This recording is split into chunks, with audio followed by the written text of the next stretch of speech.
Chers amis, soyez les bienvenus à cette série intitulée Un livre sur l'avenir. Je suis Oscar Lopez et j'ai le plaisir de partager avec vous le sujet d'aujourd'hui intitulé Le prince de l'Alliance et la domination de Rome. Je donne aussi la bienvenue à Itamar qui nous accompagne aujourd'hui. Bonjour à tous et c'est un plaisir de partager une nouvelle vidéo avec vous. Je remercie aussi nos amis de Veritat Catra qui nous accompagnent et nous aident très activement avec ce travail. Merci à tous, merci pour toutes les personnes qui sont dans la technique, à Edem, à Nico et à tous les autres. Merci beaucoup.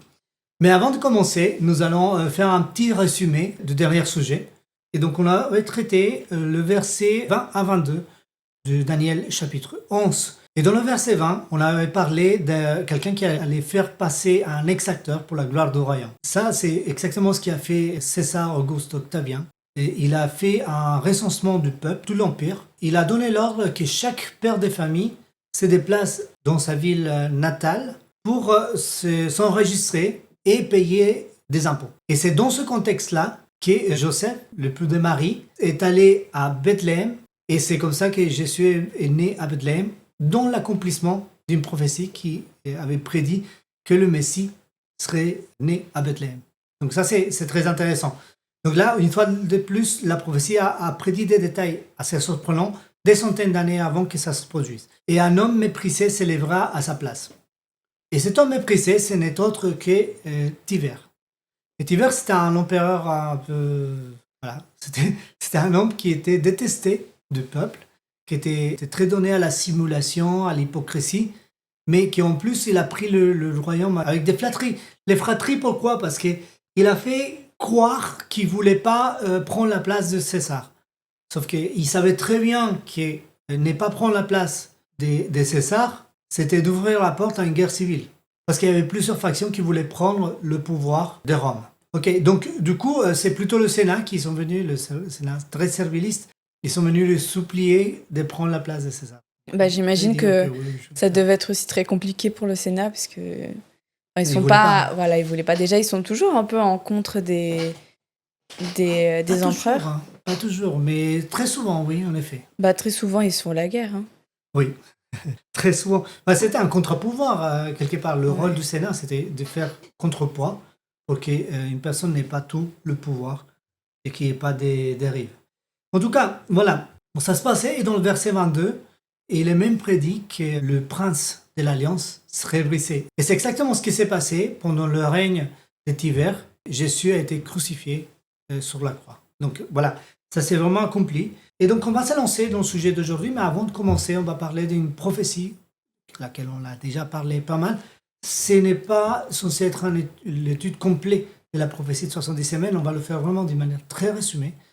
Et on va commencer par lire le passage pour que vous ayez en tête le contexte. 70 semaines ont été déterminées sur ton peuple et sur ta sainte ville, pour clore la transgression et pour en finir avec les péchés, et pour faire propitiation pour l'iniquité et pour introduire la justice des siècles, et pour sceller la vision et le prophète, et pour oindre les saints des saints. Et sache et comprends, depuis la sortie de la parole pour établir et rebâtir Jérusalem, jusqu'au Messie le Prince, il y a 7 semaines et 62 semaines. La place et le fossé seront rebâtis, et cela en des temps de trouble. Et après les 62 semaines, le Messie sera retranché et n'aura rien, et le peuple du prince qui viendra détruira la ville et le lieu saint. Et la fin en sera avec débordement, et jusqu'à la fin il y aura guerre, un décret de désolation. Et il confirmera une alliance avec la multitude pour une semaine, et au milieu de la semaine il fera cesser le sacrifice et l'offrande. Et à cause de la protection des abominations, il y aura un désolateur, et jusqu'à ce que la consomption et ce qui est décrété soient versés sur la désolée. C'est un passage qui est un peu mystérieux pour certains, parce que ce n'est pas tout à fait facile à lire, mais si on utilise la méthodologie biblique, on comprend de quoi il s'agit. Alors, on va tracer une ligne de temps, on va commencer par un point de départ, donc l'an 457. Il faut savoir qu'il a eu plusieurs décrets concernant la reconstruction de Jérusalem. Le premier a été au sujet de la reconstruction du culte juif, la reconstruction du temple, le culte juif. Le deuxième, pour la reconstruction de Jérusalem, il a été interrompu par l'opposition des Samaritains. Et le troisième, c'est celui de l'an 457.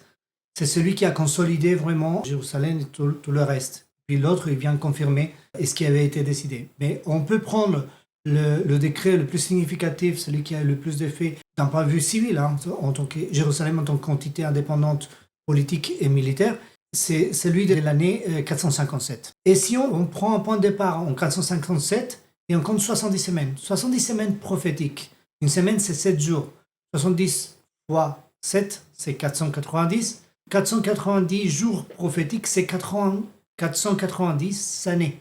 Littéral. Et ça nous amène à l'an 34. C'est-à-dire que la prophétie, il va s'accomplir, il va se terminer à l'an 34 de notre ère. Mais dans le milieu, on fait référence à des périodes intermédiaires. Dans le verset 25, on trouve une période de 7 semaines et 62 semaines. 7 et 62, ça fait 69. 69 plus 1, 70. 70. Donc la période totale est de 70. Elle est divisée dans une première période des 7 semaines d'année, semaines prophétiques d'année, suivies d'une période de 62 semaines. C'est-à-dire que les 69 semaines, c'est-à-dire 7 plus 62, vont s'accomplir en l'an 27 de notre ère. Et qu'est-ce qui arrive au l'an 27 de notre ère? C'est le baptême de Jésus. Donc si je fais un petit résumé pour voir si j'ai bien compris, donc on nous dit qu'il y a 62 semaines, plus 7 semaines, et plus après une semaine. Enfin, ça nous fait un total de 70 semaines. Et donc, si on calcule bien les 69 premières semaines, elles se terminent en l'an 27. En réalité, 26. 26, oui, mais on passe... Mathématiquement, 26. Mais si on prend en compte aussi donc l'année 0... L'année 0 qui n'a jamais existé. Voilà, ça fait... Donc ça se terminerait... 1 et ça fait 27. Voilà, donc ça se terminerait en l'an 27. Et donc après l'autre semaine, oui. S'accomplirait en l'an 34 alors. Exactement. C'est-à-dire que ce passage, il fait référence à des éléments très détaillés qui arrivent pendant la dernière semaine. Et la dernière semaine, c'est quoi? C'est justement le ministère du Christ. Donc ça, c'est très intéressant. Le ministère du Christ qui arrive là. Il y a un autre détail très important, c'est que dans le verset 26, on nous dit que le Messie sera retranché, c'est-à-dire qu'on va lui ôter la vie, va être tué. Okay? Ça se confirme dans le verset 27 où on nous dit qu'au milieu de la semaine, il fera cesser le sacrifice et l'offrande. Donc on nous dit exactement, on nous donne avec plus de précision à quel moment des 70 semaines le Messie est retranché.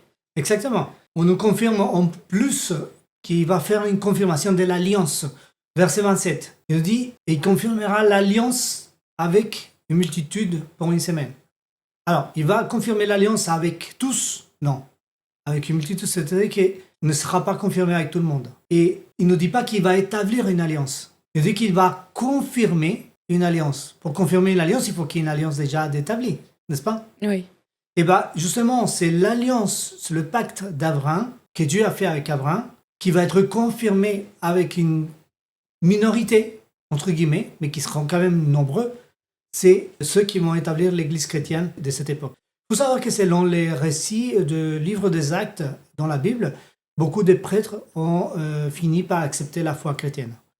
Donc, il y a beaucoup de personnes qui sont rentrées dans cette alliance.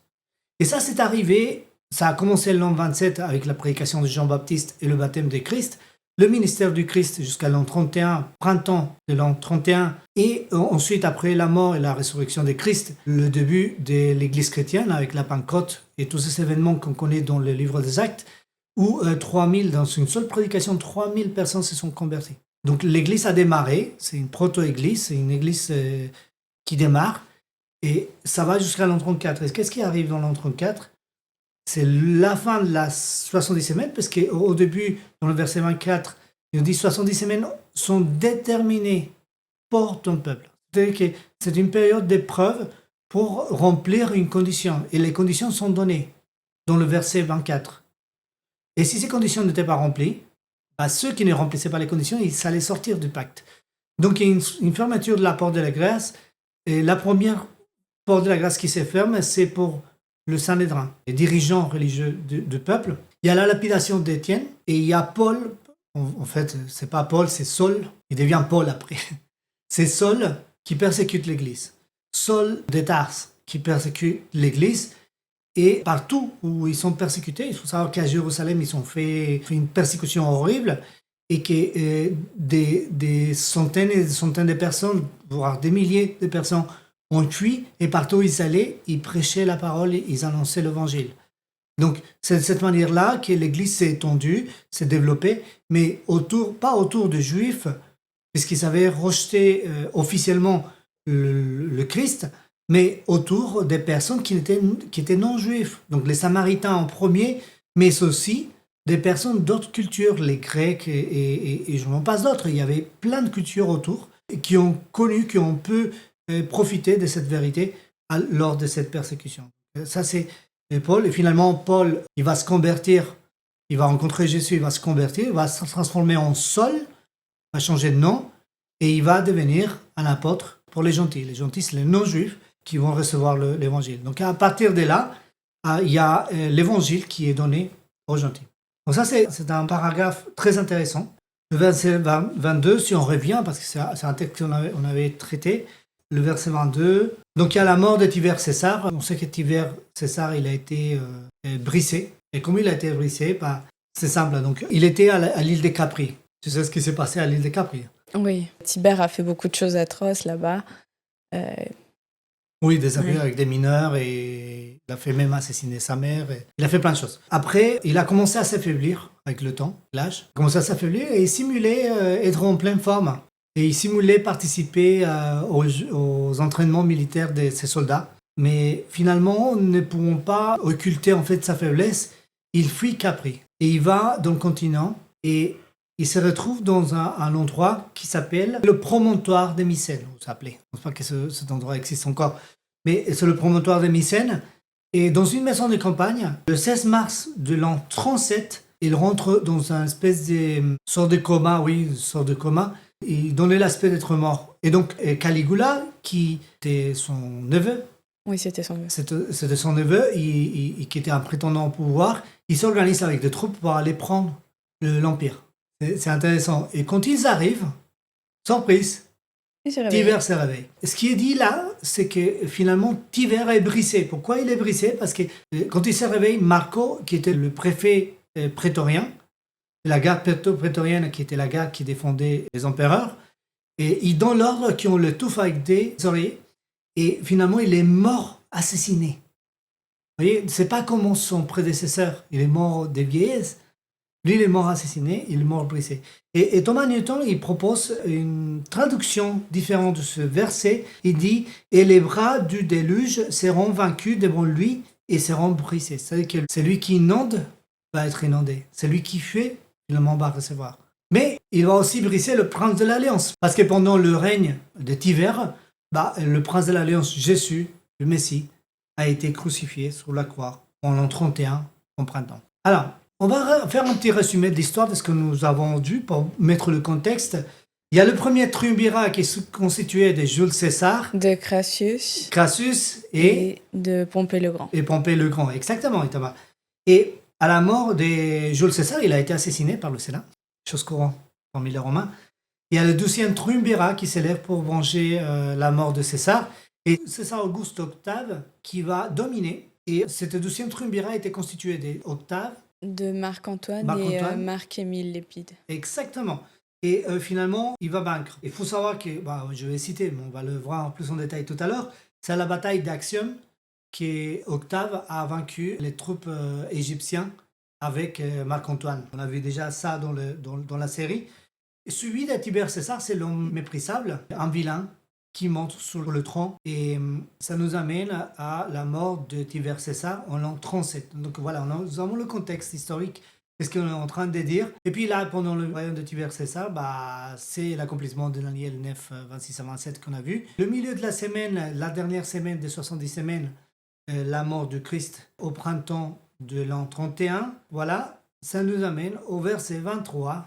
Et le verset 23 nous dit « Et dès qu'il sera associé à lui, il agira avec fraude, et il montera et sera fort avec peu de gens. » Voilà, c'est très intéressant. Il faut savoir qu'en l'an 161, les Juifs font une alliance avec Rome. Et cette alliance, elle est écrite et elle dit la chose suivante. Le décret du Sénat concernant une alliance de secours et d'amitié avec la nation des Juifs. Il ne sera pas permis à quiconque est soumis aux Romains de faire la guerre à la nation des Juifs ou d'aider ceux qui le font, soit en leur envoyant du grain, des navires ou de l'argent. Et si quelque attaque est dirigée contre les Juifs, les Romains les aideront autant qu'ils le pourront.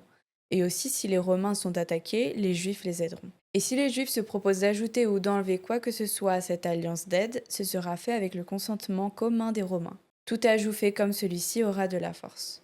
Ce décret fut écrit par Eupolème, fils de Jean, et par Jacques, fils d'Éléazar, lorsque Judas était grand prêtre de la nation, et Simon, son frère, général de l'armée. Ce fut la première ligue que les Romains firent avec les Juifs, et elle fut administrée de cette manière.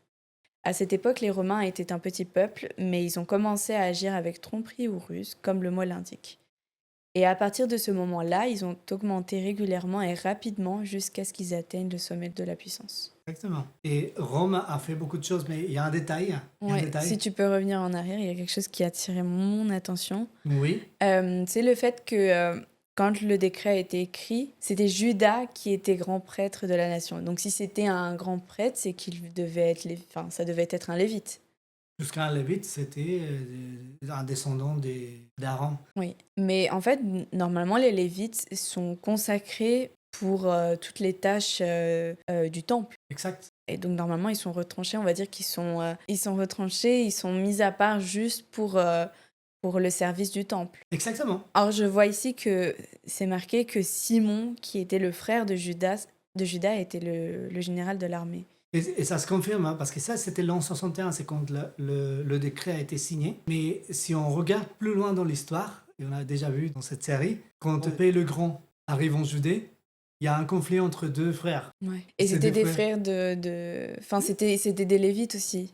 C'était qui? C'était Hyrcan et Aristobule. Et Hyrcan et Aristobule, qui étaient fils de qui? Du souverain sacrificateur. Oui.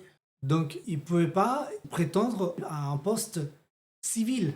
Et pourtant, ils prétendaient à ce poste. Et c'est comme ça que Judas a fini entre le pouvoir de Rome. Et là, c'est une illustration parfaite. Rome signe un décret de protection. Ils sont établis les prémices du droit international. Mais c'était tellement bien fait parce que la moindre problème servait de prétexte pour qu'ils prennent le pouvoir d'un territoire. Et c'est ce qui est arrivé à Judas. Et l'histoire le confirme. Donc du coup, si on continue, dans le verset 24, qu'est-ce qu'on lit? En pleine paix, il entrera dans les lieux les plus riches de la province et il fera ce que ses pères et les pères de ses pères n'ont pas fait. Il leur distribuera du butin et des dépouilles et des richesses, et il tramera ses desseins contre les places fortes, et cela pour un temps. C'est un texte très intéressant parce que avant ça, Rome, il va avancer plus par la force que par la ruse. Et la force militaire de Rome était reconnue par tous les peuples de l'Antiquité. Ils avaient peur d'eux. Ils étaient tellement en avance sur leur temps. Ils avaient tellement de technologie. C'était les grosses élites militaires et technologiques de l'époque. Et Rome était la meilleure de toutes. Maintenant, Rome a dominé par la force pendant pas mal d'années. Jusqu'à, on cite un point dans l'histoire, l'an 31, c'est la bataille d'Actium. Et cette bataille, c'est la dernière bataille que Rome livre, une grosse bataille navale que Rome a délivrée. Pourquoi? C'était une guerre civile, mais la bataille d'Actium était une bataille qui a permis à César Auguste Octavien de prendre le contrôle du monde entier connu de l'époque. Et donc à partir de là, il y a une tendance qui s'installe. Le passage nous dit que ça, il va le faire pendant un temps. Et un temps, c'est quoi? C'est 360 jours. Jours prophétiques. Et 360 années. Allez, exactement. Ce sont 360 années littérales. Et ça va nous amener à l'an 330, qui est... Transfert du siège de Rome à Constantinople. Exact. Et ça, c'est fait par Constantin. Et pourquoi il le fait? En fait, ils sont attaqués de tous les côtés par les barbares. Exact. Et donc Rome, à ce moment-là, est déjà affaiblie. Et pour éviter justement de s'affaiblir encore plus, après on verra que ça n'a pas du tout cet effet-là, mais pour éviter de s'affaiblir encore plus, Constantin décide de transférer le siège à Constantinople. C'était une ville qui était fortifiée, donc ils étaient plus en sécurité là-bas. Exact. Regardez ce qu'il dit, le texte d'Uriah Smith, dans la page 211 et 212. Avant Rome, les nations pénétraient dans des provinces précieuses et des territoires riches sous forme de guerres et de conquêtes. Rome allait maintenant faire ce qui n'avait pas été fait par les pères ou les pères de leurs pères, c'est-à-dire obtenir des acquisitions par des moyens pacifiques. La coutume des rois léguant leur royaume aux Romains fut alors inaugurée. Rome entra ainsi en possession de grandes provinces. Ceux qui devinrent ainsi dépendants de Rome en tirèrent de nombreux avantages. Ils ont été traités avec gentillesse et indulgence. C'était comme si la proie et le butin étaient distribués entre eux. Ils étaient protégés de leurs ennemis et reposaient en paix et en sécurité sous l'égide de la puissance romaine. À la dernière partie de ce verset, Thomas Newton attribue le sens de former des dessins à partir des forteresses plutôt que contre elles. C'est ce qu'ont fait les Romains depuis la puissante forteresse de leur ville, perchée sur cette colline. Et cela, pour le temps, fait sans doute référence à un temps prophétique, 360 ans. À partir de quel moment ces années doivent-elles commencer? Probablement de l'événement présenté dans le couplet suivant. Et c'est très intéressant parce que là on va avancer un peu la chose. Effectivement, ça démarre la bataille d'Action en l'an 31 et il va jusqu'au 330. Pendant cette période, Rome, elle va acquérir des territoires par la diplomatie. Les gens, ils ont tellement peur des Romains, ils sont tellement redoutables d'un point de vue militaire que personne ne veut leur faire la guerre. Ils savent que s'ils perdent, c'est très grave. Au contraire, s'ils cèdent leur territoire bénévolement, ils ont beaucoup plus de chances de survie et une prospérité presque assurée. Ouais, ils ont des bénéfices. Donc c'est tout un bénéfice. Donc Rome a su changer la contrainte militaire par la diplomatie. Et la diplomatie a gagné pendant tout ce temps-là. Mais en l'an 330, il arrive un événement majeur dans l'Empire romain. C'est que les barbares, comme on l'a dit Tamar il y a un instant, avaient commencé à attaquer fortement Rome. En réalité, les barbares, ils ont commencé à attaquer fortement Rome à partir de la diffusion du christianisme dans le monde. Pourquoi? Parce que pour les Romains, le César était un dieu. Pour les chrétiens, César était un homme. Et dans la tête de certains hommes, ils ont commencé à dire, mais c'est un homme comme un autre, on va l'attaquer. Et c'est comme ça que Rome a commencé à perdre le pouvoir. Et c'est pour cette raison aussi que Constantin s'est converti au christianisme, pour acquérir la force mystique du christianisme. Et je parle bien des forces mystiques du christianisme, pour se donner un caractère divin, pour dire, voilà, je suis un empereur au nom de Jésus, etc., etc. Et donc c'est dès là que cette idée est apparue d'associer l'Empire romain au christianisme. Donc, progressivement, à partir de ce moment-là, les chrétiens, ils passent d'être persécutés à se transformer progressivement en persécuteurs. Et c'est une transformation terrible. C'est ce qu'il dit d'ailleurs, il y a plusieurs passages dans la Bible. Il nous parle des saints, la prophétie sur les chevaux, les églises, etc., etc. Ce sont différentes périodes de l'Église qui nous montrent une transformation terrible d'une Église persécutée à une Église persécutrice. Et ça, c'est vraiment intéressant. Là, à l'an 330, se termine cette période pendant laquelle on cède les royaumes volontairement à Rome. Ça s'est terminé. Ils ont perdu de leur prestige. Parce qu'ils ont perdu la puissance. Et finalement, Constantinople, comment elle termine? Quand un certain Mehmet, qui gouvernait les Turcs, a fini par conquérir Constantinople. Et il faut savoir que les descendants des Césars qui étaient à Constantinople, ils vont fuir dans les pays de l'Est, ils vont fonder une dynastie, les Tsars de Russie. Donc, c'est ça. Il faut savoir aussi que la chrétienté était divisée à cette époque. À l'Occident, c'était les catholiques, et à l'Orient, c'était l'Église orthodoxe orientale. Et eux, ils sont partis avec le tsar. Et donc, ils ont diffusé l'orthodoxie orientale un peu partout dans le monde. C'est pour ça qu'il y a aussi un litige entre les deux, entre les catholiques et orthodoxes. Il y a toujours des conflits. Donc voilà comment s'est déroulée l'histoire. Nous avons terminé le sujet d'aujourd'hui et j'espère que vous l'avez trouvé intéressant. Vous voyez comment la prophétie a prédit plein de choses, y compris la mort du Christ et le destin des différents empereurs et royaumes et différents mouvements au niveau mondial. On peut croire que cette prophétie elle est vraiment précise dans tout ce qu'elle décrit. Et il faut savoir aussi que, je vous rappelle, la prophétie va nous amener jusqu'aux événements d'aujourd'hui. Donc continuez avec nous dans cette série parce que nous nous approchons effectivement de notre temps. Merci à Itamar pour nous avoir accompagnés. Avec plaisir et bon, j'espère que la vidéo vous aura plu et on vous attend pour une prochaine vidéo. Et puis, chers amis, si vous appréciez ce contenu, n'hésitez pas à nous donner un like sur la chaîne YouTube, à partager avec vos amis, avec vos familles et surtout si vous avez des questions, n'hésitez pas à les poser sur la chaîne. Ce sera avec grand plaisir qu'on vous répondra. Donc, je vous dis à la prochaine avec un sujet de plus sur cette série intitulée Un livre sur l'avenir. Bye bye.